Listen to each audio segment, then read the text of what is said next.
May ilang contractor at taga-DPWH daw na handang tumistigo kaugnay sa flood control projects, ayon kay Senator Rodante Marcoleta. May nilinaw naman ng isa pang senador nang matanong kung nakatransaksyon ang isang dating district engineer na sangkot umano sa maanumalyang mga proyekto. May report si Ian Cruz.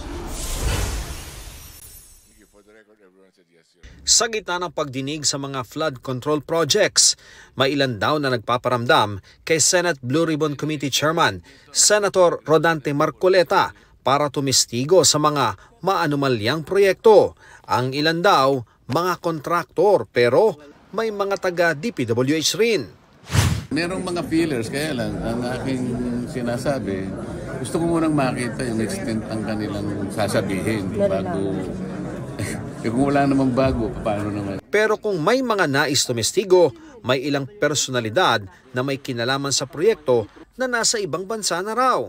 Hindi naman ibig sabihin lumabas dahil doon. Merong nandun sa ibang bansa.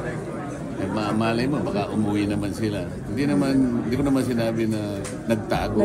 Kusang tumakas. Hindi.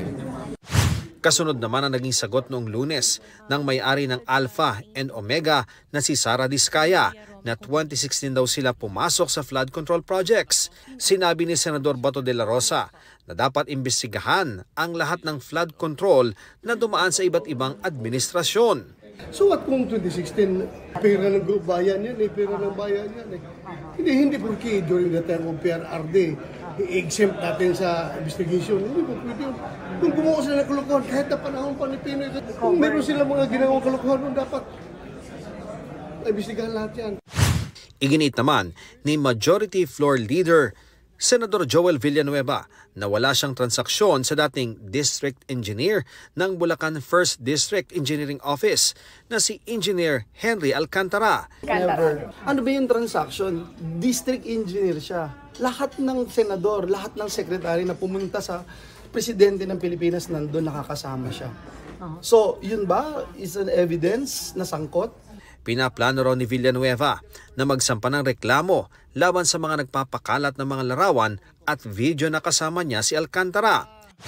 Isa si Alcantara sa mga ginisa ng House Infrastructure Committee kahapon. 1994 siya nagsimula sa DPWH. 2019 nang maging district engineer siya ng 1st Engineering District ng Bulacan na nagkaroon noon ng pinakamalaking project cost sa lahat ng implementing office ng DPWH. Sino ang nag-assign sa iyo to be a district engineer?